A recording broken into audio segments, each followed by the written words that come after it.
Hello everyone, आप लोग कैसे हैं। आशा करती हूँ कि आप लोग अच्छे होंगे। मैं भी अच्छी हूँ। आज का ब्लॉग हम सुबह के 10 बजे से स्टार्ट कर रही हूँ। इसके पहले झाड़ू पोछा, नहाना धोना, बच्चों को स्कूल टिफ़िन बना के भेज दिए। फिर उसके बाद हम लंच बनाने आ गए। लंच में आज हम बना रहे हैं निमोना चावल रोटी। मेरे घर जब भी खाना बनता है पूरा ही सुबह बन जाता है, क्योंकि इसके पापा को जाना रहता है 10 बजे के बाद चले जाते हैं वो। तो हमें जब भी बनाना रहता है हम पूरा खाना एक बार में ही बना लेते हैं, कि वो आते नहीं हैं, इसलिए हमें जो बनाना रहता है बना देते हैं। और हमारे घर निमोना अक्सर बनता रहता है और इसके पापा को, मेरे बच्चों को बहुत पसंद लगता है। और हम नॉर्मल तरीके से बनाते हैं। इस समय मटर का मौसम तो जाने वाला है, ज़्यादा दिन तो मिलेगा नहीं, इसलिए बोलते हैं कि कल बना देना मटर निमोना। तो हम बना देते हैं। और इसमें हम पानी भी डाल दिए अच्छे तरह से। पहले हम बहुत धीरे धीरे धीमी आंच पर उसको भूनते हैं और नॉर्मल तरीके से बनाते हैं, लेकिन इतना टेस्टी लगता है। देखिएगा इस आज हमारा यह लंच बन के तैयार हो गया। चावल, रोटी, निमोना, सलाद। फिर उसके बाद मेरे बच्चे लोग स्कूल चले जाते हैं। रूम की हालत देखिए कैसे करके चले जाते हैं। फिर हम जब खाली होते हैं तो आराम से धीरे धीरे काम करने आ जाते हैं। और फिर कपड़ा वपड़ा बिखेर उखेर के पड़ा रहता है, तो उसको हम अच्छा से समेट के एक तरह चेयर पर सुरक्षित स्थान पर तीनों बच्चों को रख देते हैं। और आते हैं तो बता देते हैं, बेटा जाओ वहाँ पे कपड़ा है अपना पहन लो। हम सुरक्षित स्थान पर रखते हैं तो सबको आसानी से मिल जाता है और अपना पहन लेते हैं। फिर इसके बाद हम बेडशीट भी हटाएंगे, कंबल पहले मोड़ के रख देंगे। फिर उसके बाद बेड पे सब कुछ न कुछ गिराए रहते हैं, तो इसलिए हम झाड़ के इसको अच्छे से साफ़ करने के लिए रख देंगे और दूसरा बेडशीट बिछाएंगे। और पहले हम इसको अच्छे से हम झाड़ देते हैं। ये बहुत गंदा कर देते हैं मेरे तीनों बच्चे, तो हम उसको झाड़ के अच्छा से बेड को भी झाड़ दे रहे हैं। और झाड़ देंगे तो और फिर उसके बाद देखिए मेरे जो बेड है वो मेरा बेड शादी का ही है। मेरा बेड मेरे पापा मेरे दिए हैं हमको। और खाजो बेड के सिरहाने पर जो पानी लाएंगे तो पानी पी के बॉटल भर रख देंगे। इस तरह प्लेट जो भी खाएंगे ला के देते जाते हैं और सब खा के उसी बेड पर सजा के रख देते हैं। तो इसलिए हम जब मेरे बच्चे लोग चले जाते हैं तो हम अपना अच्छा से साफ़ कर देते हैं।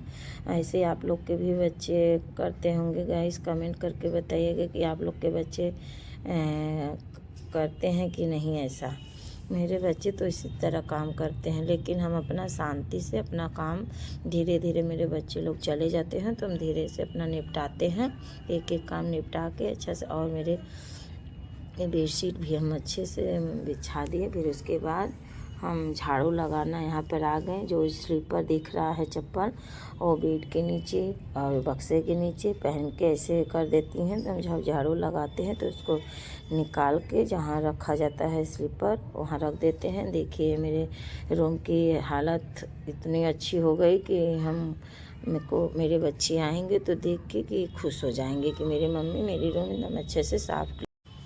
फिर इसके बाद हम इसके पापा का कपड़ा हम प्रेस नहीं कर रहे थे। इस समय ठंड में तो सेट नहीं प्रेस करते हैं तो भी चल जाता है, हम प्रेस नहीं कर रहे थे। लेकिन एक खूंटी पे टंगा हुआ रहता था तो अच्छा नहीं लगता था, तो इसलिए हम सोचे कि इसको हम प्रेस करके समेट के अच्छा से रख देंगे। तो यहाँ पे हैंगर में जो टंगा हुआ है अच्छा नहीं लग रहा है, इसको हटा देते तो अच्छा लगेगा। फिर इसको हम प्रेस करके सब हम अच्छे से सरिया के समेट के अच्छा से हम रख देंगे। और अपने साइन जो कपड़ा प्रेस करिए तो कपड़े का लाइट भी बना रहता है, लेकिन हम इधर बीच ठंड में नहीं करते थे। थोड़ा कम ठंड हुआ है तो सोचे कि अब करके इसको हटा ही देते हैं तो सही रहेगा। फिर यहाँ पे हम अपना कपड़ा प्रेस करके, जब बहुत दिनों से हम कपड़ा प्रेस नहीं कर रहे थे, लेकिन इतना सारा कपड़ा प्रेस किए हैं, प्रेस करते करते 1 घंटा लग गया। फिर उसके बाद हम खाली हो जाते तो अपने बाबू को पढ़ाने आ जाते हैं। मेरे बाबू पढ़ता नहीं है, दिन भर खेलता रहता है, इसलिए हम वो सोचे कि अपने बाबू को पढ़ा दे। और पेपर आने वाला है, पढ़ाएंगे नहीं तो ये दिन भर खेलता रहता है, खाली स्कूल का होमवर्क कर लेगा, बोलेगा मम्मी होमवर्क हो गया हम अब खेलेंगे। तो हम बोलते नहीं बेटा चलो और पढ़ लो, क्योंकि पढ़ाई नहीं करोगे तो पेपर अच्छा नहीं लिख पाओगे। इसलिए अपने बाबू को हम बोलते हैं पढ़ो और लिखो, बोल बोल के पढ़ो। जो बच्चे लिखते जाते हैं, बोल बोल पढ़ते जाते हैं, वो ज़्यादा जल्दी लर्न हो जाता है, याद हो जाता है। इसलिए उसको हम पढ़ाते हैं। खाली रहते तो हम पढ़ा देते हैं, इसके पापा भी खाली रहते तो ये भी पढ़ा देते हैं। मेरी दोनों बेटी भी खाली रहती तो वो सभी पढ़ा देती हैं, लेकिन उन लोगों को खाला ज़्यादा समय नहीं मिल पाता है मेरी दोनों बेटी को, तो हम ही अक्सर पढ़ाते हैं। लेकिन काम भी रहता है तो पर भी बच्चों को तो समय निकालेंगे तभी तो पढ़ पाएगा मेरा बेटा।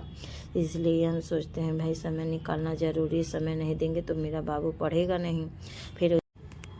फिर उसके बाद हम आ जाते हैं आलू धोने। आलू को हम एक बाल्टी में अच्छे से पानी में डाल देते हैं और फिर उसको अच्छी तरह से हिला के उसका मिट्टी जब सही से छूट जाता है तो एक डलिया में हम इसको छान देते हैं। और जब भी हमारे घर आता है आलू, हम इसी तरह हमेशा काम करते रहते हैं, क्योंकि इससे धुल देने से सब्जी भी सही से छिलने में भी, सब्जी काटने में सही लगता है। आप आशा करती हूँ कि आपको हमारा आज का ब्लॉग अच्छा लगा होगा। अगर मेरे वीडियो को, चैनल को सब्सक्राइब